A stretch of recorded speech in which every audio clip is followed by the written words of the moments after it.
Rihanna arrived at the grand entrance of one of the city's most prestigious hotels, her car pulling up smoothly to the valet. Dressed casually but with an air of undeniable elegance, she walked into the lobby. The chandelier's glow reflected off the marble floors as guests moved about, but all eyes seemed to follow the striking figure heading toward the reception desk. Before we continue, don't forget to subscribe to the channel and hit the like button. By the way, what city are you watching us from? Write it in the comments, we're curious. At the counter, Rihanna offered a warm smile and presented her reservation details. The manager, a middle-aged woman with a stern expression, barely glanced at the document before shaking her head dismissively.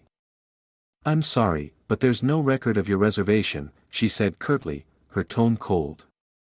Rihanna explained calmly that the booking was confirmed weeks ago and even offered to pay for another room up front. But the manager's demeanor turned sharper. "We're fully booked," she said, her eyes narrowing. "You'll need to try another hotel." Despite Rihanna's composed attempts to reason with her, the manager refused to cooperate, her attitude growing more dismissive. The tension in the room thickened as other guests began to notice the interaction. With a wave of her hand, the manager summoned security, motioning for them to escort Rihanna out. The singer stood silently for a moment, her expression a mixture of disbelief and frustration. Without raising her voice or causing a scene, she turned and walked out of the lobby, leaving behind a stunned crowd who couldn't believe what they had just witnessed. Outside, Rihanna sat in her car, her assistant already dialing numbers on her phone. What had just happened wasn't just a denial of service, it was a blatant act of prejudice. And Rihanna wasn't going to let it slide. Sitting in the car, Rihanna remained calm but resolute. Her assistant, Clara, worked quickly, scrolling through contacts and making calls. The frustration was palpable, but Rihanna's silence spoke louder than any outburst could. Clara finally found the contact she was looking for, the owner of the hotel chain. Without hesitation, she placed the call. After a brief explanation of the incident, the owner, a sharp and authoritative man named Mr. Carter, immediately expressed shock and disbelief. She booked a presidential suite, and they denied her. His voice came through the speaker, indignant. "That's unacceptable. I'm coming there right now." True to his word, within 20 minutes, a sleek black car pulled up beside Rihanna's. Mr. Carter stepped out, his demeanor serious. He approached Rihanna's vehicle and greeted her with genuine apologies. "I'm deeply sorry for this," he said. "Let's fix it immediately." Together, they entered the hotel, walking side by side. The grand lobby felt heavier this time as the staff and onlookers turned their attention to the unexpected duo. The manager froze at the sight of her boss escorting the woman she had so rudely dismissed. The security guards stood uneasily, sensing trouble. Without raising his voice, Mr. Carter addressed the staff at the front desk.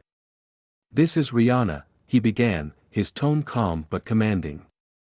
"An internationally renowned artist and a valued guest at this hotel. How you treated her is unacceptable." The manager paled, realizing her mistake. The weight of the situation finally dawned on her, but she could only watch as the owner turned to Rihanna and said, "Let's make this right." The atmosphere in the room shifted. Eyes remained glued to the unfolding scene as Rihanna prepared to address the very people who had dismissed her. The manager stood stiff behind the reception desk, her face drained of color. Security guards flanked her, their confidence replaced with unease.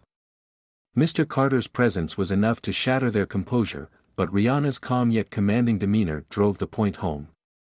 As they approached, the manager stumbled over her words, attempting an apology. I didn't realize," she began, but Mr. Carter cut her off with a sharp look. "This isn't about recognition," he said firmly. "It's about how you treated a guest. Not just any guest, but someone who booked one of our most exclusive suites. And your actions embarrassed not just her, but this entire establishment." The manager cast her eyes downward, visibly shaking. The onlookers in the lobby were silent, hanging on every word. Rihanna stepped forward, her voice measured but clear. "This isn't about who I am," she said. "It's about how I was treated because of my skin color. I came here as a paying customer, and you dismissed me, refused me, and called security on me. It's not the first time I've faced something like this, but it's no less painful." Her words hit like a hammer, causing the staff to shift uncomfortably. "I worked my entire life to get to where I am," Rihanna continued. "I've faced racism, doubt, and barriers at every turn. I've worked to create opportunities for others like me, to show that where you come from, or what you look like, doesn't define your worth." The manager stammered, I didn't mean." Rihanna raised her hand, stopping her. "It's not about intentions, it's about actions. Your behavior reflects the values of this hotel, and that's what hurts the most." The room felt heavy with the weight of her words. Mr. Carter nodded in agreement, his jaw tight with anger. "We'll discuss your position here later," he told the manager curtly. "For now, prepare the best suite for Ms. Rihanna immediately." The manager scrambled to comply, while the security guards stepped aside, their discomfort evident. Rihanna remained composed, though the pain of the moment lingered. The tension in the room had shifted, but the lesson was far from over. With the room still tense, Rihanna took a step forward, addressing not just the manager but everyone watching. Her calm demeanor commanded attention, her voice steady yet filled with emotion. "I wasn't always the Rihanna you see today," she began. "I grew up in Barbados, in a small home with big dreams. Life wasn't easy. My family struggled, and opportunities weren't handed to us. I faced judgment, poverty, and countless closed doors. But I fought. I worked hard. I refused to give up." The staff and onlookers remained silent, hanging on every word. The rawness in her tone resonated deeply. "When I moved to America to chase my dreams, the racism I encountered wasn't subtle.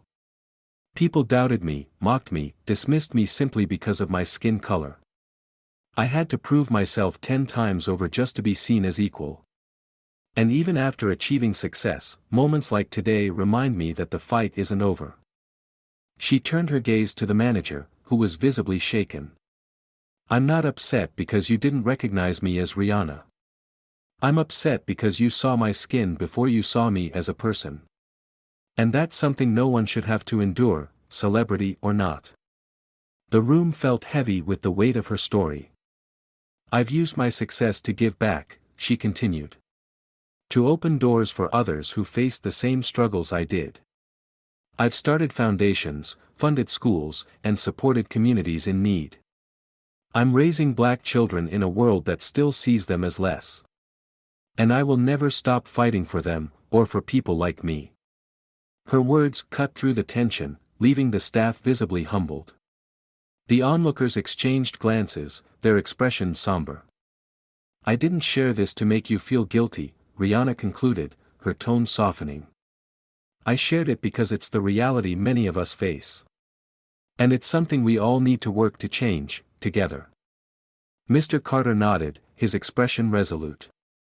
"Thank you for sharing that, Ms. Rihanna. Your words are a powerful reminder of what we stand for, and what we must do better."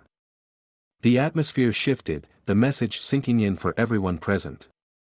Rihanna had turned a moment of prejudice into an opportunity for growth, leaving no doubt about the strength of her character. Rihanna stepped away from the front desk, her words still echoing in the ears of everyone in the lobby. The owner, Mr. Carter, turned to the manager and security guard, his face firm yet composed. "We need to talk," he said, motioning for them to follow him to a quieter corner of the lobby. The staff exchanged uneasy glances before trailing after him. Mr. Carter addressed them directly but calmly. "This isn't just about Rihanna," he began. "It's about the values this hotel represents. Every guest, no matter who they are or what they look like, deserves respect and courtesy. Judging someone based on their skin color, or how you perceive them, is unacceptable." The manager nodded, her eyes cast downward, clearly embarrassed. The security guard shifted uncomfortably, realizing the weight of his actions. "You're here to provide excellent service to everyone," Mr. Carter continued. "If you can't do that, you have no place in this business. But I believe people can learn and grow from their mistakes. Take this as an opportunity to reflect and do better." Meanwhile, Rihanna made her way to the elevator with her assistant. As the doors closed, she glanced back at the subdued lobby. She didn't feel triumphant, but she was hopeful that the experience had planted seeds of change. Later that evening, as she settled into her luxurious suite, she reflected on what had transpired. She thought about the countless others who wouldn't have had the platform or resources to address such treatment. It fueled her determination to continue advocating for equality and to use her voice for those who couldn't. Back in the lobby, Mr. Carter addressed the staff one last time before heading to his office. The manager and security guard returned to their posts, visibly humbled and more aware of the responsibility they carried. The lesson they learned wasn't just about one guest, it was about treating everyone with dignity and humanity. As the hotel regained its usual rhythm, the lingering impact of the day's events remained. The staff moved more thoughtfully, the guests exchanged quiet murmurs of approval, and an unspoken shift toward understanding had begun to take root. Rihanna's presence left more than just a memory, it left a message: respect is not optional, and change begins with accountability. Don't forget to subscribe to our channel and like this video to show your support.